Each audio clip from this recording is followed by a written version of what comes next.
கடவுள் நம்பிக்கை இருக்கோ இல்லையோ, இந்த வாசகத்தை கேட்கும்போது உடல் பூரித்து தான் போகுது. அதுக்கு காரணம் இந்த வாசகத்துல இருக்கிற சிவன் அப்படிங்கிற மர்ம புள்ளி.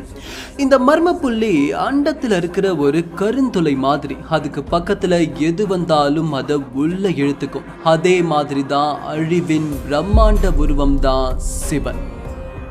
அழிவை அருள் பாலிக்கும் ஆண்டவன், அத்துணை சித்தருக்கும் மூத்தவன், சுடுகாட்டு சாம்பலில் குளிப்பவன், சுடுதேக எலும்பினை கழுத்தினில் போட்டவன், முக்கால முனையில் எக்காலமிட்டு பிறப்பிறப்பில்லா புள்ளியை தொட்டவன், முக்தியை வேண்டும் மானுடர் பாதையில் முடிவினில் ஒளிந்திருக்கும் மாயவன்.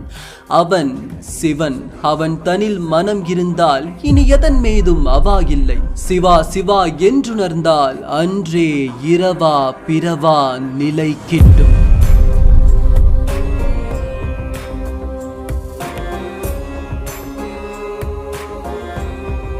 நான் எழுதின இந்த எதுகை மோனை வரிகள்ல எவ்வளவோ அர்த்தங்கள் இருக்கு. இதோட அர்த்தங்களை புரிஞ்சுக்கிட்டா அந்த ஆதி சிவனை அடையக்கூடிய படிநிலையில ஒரு படியை நீங்க ஏறிட்டு தான் நினைச்சுக்கலாம். சரிப்பா, நாங்க ஏன் சிவனை பத்தி தெரிஞ்சுக்கணும்னு கேட்டீங்கன்னா, ஆக்சுவலி இது ஒரு நல்ல கேள்வி. சிவத்தை தெரிஞ்சுக்கிறதுக்கு மூலமா வாழ்க்கையோட நிஜத்தை நாம தெரிஞ்சுக்க முடியும். மற்ற கடவுள்களுக்கு இல்லாத அளவுக்கு நம்ம முன்னோர்கள் ஏன் சிவாலயங்களை மட்டும் அதிகமா கட்டுனாங்கன்னு தெரிஞ்சுக்கலாம். உருவம் இல்லாத ஒரு சிம்பலா லிங்கமா மட்டும் ஏன் ஈசனை வழிபட்டாங்கன்னு தெரிஞ்சுக்கலாம். சிவன் ஒரு அரசனா, தமிழனா, கஞ்சா அடிச்சாரா, கஞ்சா அடிச்சாதான் சிவயோகத்தை அடைய முடியும்னு சொல்றாங்களே, இதெல்லாம் உண்மையான தெரிஞ்சுக்கலாம். உண்மையில் உறைந்திருக்கும் உங்களை யார் என்று நீங்கள் உணர்ந்து கொள்ளலாம். சிவன் யார் என்று தெரிஞ்சுக்கலாமா? நம்ம வாழும் வாழ்க்கையோட அர்த்தம் என்ன? இந்த அடிப்படை கேள்வியில இருந்து தான் சிவனுடைய தேடல் ஆரம்பிக்குது. நாம சாப்பிட்றதுக்காக வாழ்றோமா, இல்ல வாழுறதுக்காக சாப்பிட்றோமா? என்னடா லூசுத்தனமா இருக்குது, ரெண்டுமே ஒன்று தானேன்னு நீங்க கேட்கறது என் காதுல விழுது. ஆனா இந்த கேள்விக்கு சிவத்தை உணர்ந்த ஒரு சித்தர் பதில் சொன்னா அதோட அர்த்தங்கள் அற்புதமா இருக்கும். ஒரு உயிர் செயல்படுவதற்கு உடலே ஆதாரம். உடலுக்கு சக்தி கிடைச்சாதான் அந்த உயிர் உடலுக்குள்ள தங்கி இருக்கும்.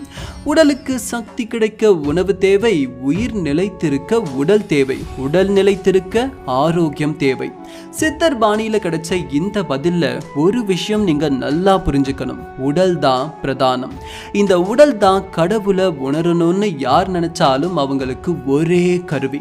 இங்க எந்த சித்தரும் கடவுளை உணரணும்னா உண்ணாவிரதம் இருந்து மண் சோறு தின்னு அங்க பிரதர்ஷனம் பண்ணி காவடி எடுத்து கலசம் தூக்கி தானம் செய், தர்மம் செய், இப்படி எதுவுமே சொல்ல.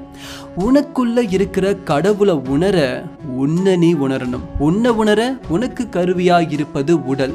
அந்த உடல் கொண்டு தியானம் செய், கடவுளை உணரலாம்னு சித்தர்கள் சொல்லியிருக்காங்க. சித்தர்கள் கூற்றுப்படி முக்திய வேண்டுற யாரா இருந்தாலும் சித்தத்தின் எல்லை சிவம்னு நம்பணுமா. இங்க யாருமே சொல்லாத உண்மை என்னன்னா, சித்தர்கள் தான் உலகின் முதல் கடவுள் மறுபாளர்கள், அதாவது நாத்திகவாதிகள்.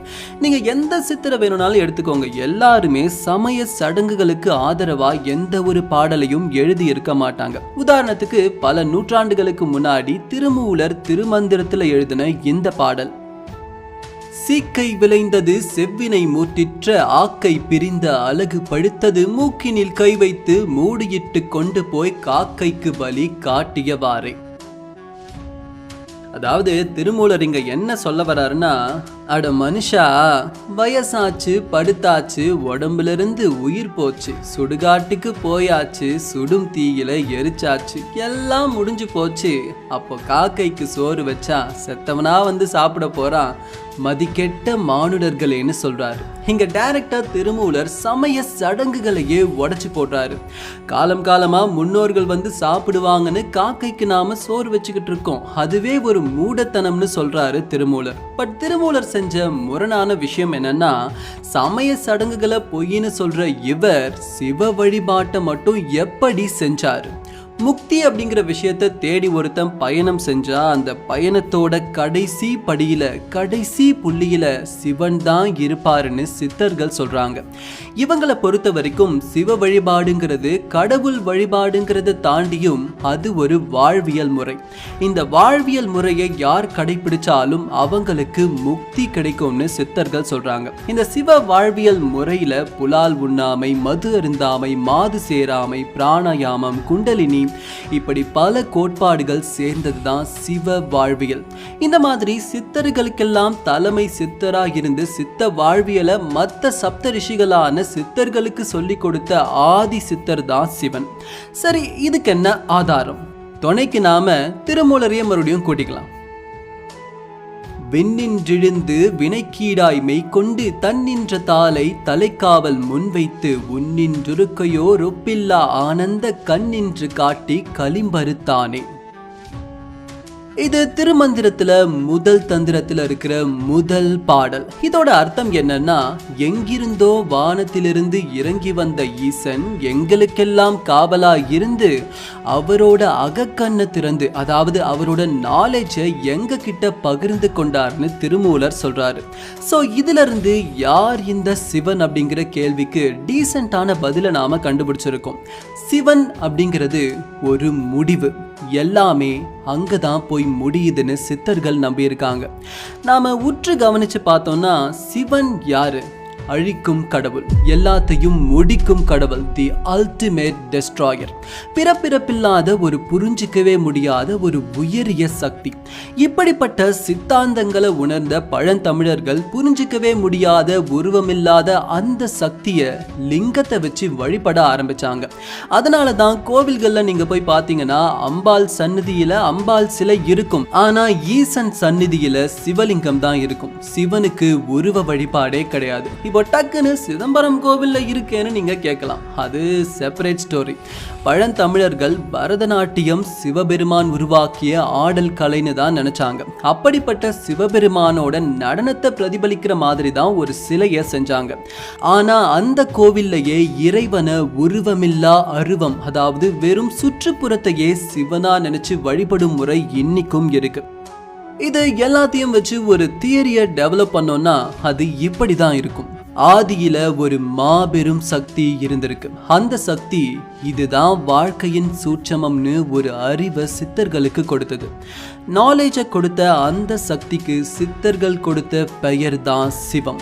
அந்த சிவத்தை அவ்வளோ சுலபமா யாராலையும் புரிஞ்சிக்க முடியாது. புரிஞ்சிக்க நினைச்சா முக்தியை ஏத்துக்க நீங்க தயாராகணும். முக்தியை ஏத்துக்கணும்னா இந்த உலகத்துல எதுவுமே நமக்கு சொந்தம் இல்லைங்கிறத நாம உணரணும். இந்த வீடியோவை பார்த்துக்கிட்டு இருக்கிற நிறைய பேர் சிவபக்தர்களா இருக்கலாம். ஆனா அந்த சிவன் உங்களை ஏத்துக்கணும்னா உங்க ஆசைகளை நீங்க தூக்கி போட்டு தொலைக்கணும். ஒண்ணுமில்ல, உங்களுக்கு பிறந்த குழந்தை உங்களுக்கே சொந்தம் இல்லைன்னு சொன்னா உங்களால ஏத்துக்க முடியுமா? 99% யாராலையும் முடியாது. சரி, அந்த 1% இருக்காங்கல்ல, அவங்களுக்கும் ஒரு கேள்வி கேட்கிறேன். உங்களுக்கு ரொம்ப வேண்டப்பட்டவங்களுக்கு ஏதோ ஒரு தப்பான விஷயம் நடக்குது, உங்க மனம் பதறுமா பதறாதா? உங்க மனம் பதறுச்சுன்னா அவங்க மேல உங்களுக்கு பற்றுதல் இருக்குதுன்னு அர்த்தம். அந்த பற்றுதலும் ஒரு வகையான ஆசைதான். ஆசையற்ற மனிதனுக்கே அந்த ஈசன் வழி கண்களுக்கு புலப்படும். அப்படிப்பட்ட உண்மையான இறை சக்திக்கு நம்ம மக்கள் பல ரூபங்கள் கொடுத்திருக்காங்க. உதாரணத்துக்கு சிவனை ஒரு தமிழ் மன்னனா போர்ட்ரேட் பண்றது, இப்படி ஒரு விஷயத்தை பத்தி எந்த சித்தர் பாடல்கள்லயும் குறிப்புகள் இல்லை. இதுக்கப்புறம் எனக்கே பர்சனலி ரொம்ப பிடிக்காத விஷயம் சிவனையும் கஞ்சாவையும் தொடர்பு படுத்துறது. எந்த புராணத்துல கஞ்சாவை பத்தி சொல்லியிருக்காங்க? எந்த சித்தர் பாடல்ல சிவனையும் கஞ்சாவையும் தொடர்பு படுத்தி பாட்டு பாடியிருக்காங்க? எங்கேயுமே கிடையாது. இந்த வீடியோக்கு கண்டென்ட் ரைட் பண்ணும்போது ரெஃபரன்ஸ்க்காக ஒரு சில தமிழ் வீடியோக்களையும் நான் பார்க்க வேண்டியது இருந்துச்சு. அதுல பார்த்தா சிவன் தான் முதல்ல கஞ்சாவை கண்டுபிடிக்கிறாராம். அதை டெஸ்ட் பண்ணி தன்னோட ஃபாலோவர்ஸ்க்கு இதை ட்ரை பண்ணி பாருங்கன்னு கொடுக்கிறாராம். இதை எங்க இருந்து படிச்சாங்க? இதுக்கு இலக்கிய சான்றுகள் ஏதாச்சும் இருக்கா? யாருக்குமே தெரியாது.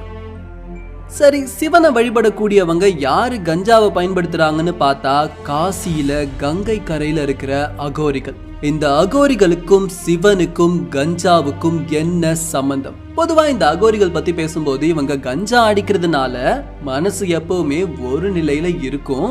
இந்த ஒரு நிலையில சிவனை வழிபட ரொம்பவே ஈஸியா இருக்கும்னு சொல்லப்படுது. இவ்வளோ ஈஸியா கிடைக்கக்கூடியதா சிவனருள்? கண்டிப்பா கிடையாதுங்க. ஆசைய மொத்தமா அழிச்சாதான் அந்த ஆண்டவனை போய் சேர முடியும். இவங்க கஞ்சா அடிச்சுட்டு தியானம் பண்ணுவாங்கன்னு நினைச்சீங்கன்னா அதுதான் கிடையாது. கஞ்சா அடிச்சுட்டு செத்த பிணத்தோட உறவு கொள்றது, நரமாமிசம் சாப்பிடுறது, இப்படி பல விஷயங்களை செய்யறாங்க. ஒன்றும் இல்லை, மறுபடியும் நாம திருமந்திரத்தையே ரெஃபரன்ஸா வச்சுப்போம். அதுல அட்டமா சித்திகளை அடக்கவும் இறைநிலையை அடையவும் பலதரப்பட்ட யோக முறைகளையும் மூச்சு பயிற்சிகளையும் திருமூலர் விளக்குறாரு. முக்கியமா உயிர் சக்தியை வீணடிக்காம தேகத்துக்குள்ளேயே அடக்கி அந்த குண்டலினி சக்தியை தலைக்கு ஏத்தினாதான் கடவுள் நிலையை அடைய முடியும்னு பல சித்தர் வாக்குகள் சொல்லுது. இதுக்கு ஆப்போசிட்டா இருக்கிற அகோரிகளின் வாழ்க்கை முறை எப்படி சிவ வாழ்க்கை முறையா இருக்க முடியும்? இங்க தெளிவா தெரிகிற ஒரு விஷயம் என்னன்னா, கடந்த 50-100 ஆண்டுகள்ல தான் சிவனையும் கஞ்சாவையும் பயங்கரமா இன்டர்லிங்க் பண்ணி பல ஸ்டோரிஸை டெவலப் பண்ணியிருக்காங்க. இதுக்கும் அந்த புரியாத பரம்பொருளுக்கும் எந்த தொடர்பும் இல்லை. ஈவன் புராண கதைகளை கூட எடுத்துக்கலாம். அதுல கபால மாலைகள் அணிஞ்சு உடம்பெல்லாம் சாம்பல் பூசிய சுடுகாட்டில் வசிக்கும் ஒரு சித்தனாதான் சிவனை சித்தரிச்சிருப்பாங்க. முக்தியின் கடவுள், அழிவின் கடவுள் சுடுகாட்டில் இருக்கிறதுல எந்த ஆச்சரியமும் இல்லை. இங்க புராணங்களும் ஆசைக்குட்பட்ட விஷயங்களை செஞ்சு ஆண்டவனை அடையலாம்னு சொல்லவே இல்லை. வீடியோவை ஒரு கன்க்ளூஷனுக்கு கொண்டு வரதுக்கு முன்னாடி ஒரு சின்ன புராண கதை.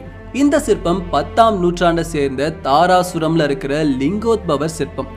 இது சிவனோட அடிமுடி கண்ட கதையை அப்படியே பிரதிபலிக்குது. ஒரு முறை விஷ்ணுவுக்கும் பிரம்மாவுக்கும் தங்கள்ல யார் பெரியவங்கன்னு சண்டை வருதான். அப்போ சிவன் குறுக்கிட்டு, சரி நான் ஒரு ஜோதிலிங்க உருவம் எடுக்கிறேன், என்னுடைய பாதத்தையோ தலைமுடியையோ எதை முதல்ல யாரு பாக்குறாங்களோ அவங்க தான் பெரியவங்கன்னு சிவன் சொல்ல, சட்டுன்னு விஷ்ணு பன்றி உருவம் எடுத்து பூமியை கொடைஞ்சு சிவனுடைய பாதத்தை பார்க்க போயிடுறாரு. பிரம்மாவும் அன்னப்பறவை உருவம் எடுத்து முடிய பார்க்க போயிடுறாரு. இந்த கதையுடைய சித்தரிப்பு இந்த சிலையில தெளிவா தெரியும். கீழே பன்றி உருவம் எடுத்த விஷ்ணு, மேல பறவை உருவம் எடுத்த பிரம்மா. எவ்வளவு முயற்சி பண்ணியும் இந்த 2 பேராலையும் சிவனுடைய அடியையோ முடியையோ பார்க்கவே முடியல. விஷ்ணு தோல்வியை ஒத்துக்கிறாரு. ஆனா பிரம்மா நான் முடிய பார்த்தேன்னு பொய் சொல்ல அவருடைய 5 தலையில ஒரு தலையை கிள்ளி போட்டுடுறாரு சிவன். இது எல்லாருக்குமே தெரிஞ்ச ஒரு கதை தான். ஆனா இதை நான் எதுக்கு சொன்னேன்னா, ஒரு கதையில கூட சிவனை முழுசா கடவுள்களாலேயே பார்க்க முடியல. அப்பேற்பட்ட சிவனை, முக்தி அளிக்கக்கூடிய கடவுளை உணர்வது சாதாரண விஷயமே கிடையாது. சிவனை யாரு வேணா எப்படி வேணா வழிபடலாம். ஆனா உண்மையான சிவ வழிபாடுங்கிறது எதுவுமே இங்க நிரந்தரம் இல்லைன்னு உணர்ந்து அந்த வழியில உண்மையா பயணிக்கிறது. அப்படிப்பட்ட உண்மையான இறையாளர்கள் இந்த காலத்துல யாருமே இல்லைங்கிறது தான் யதார்த்தமான உண்மை.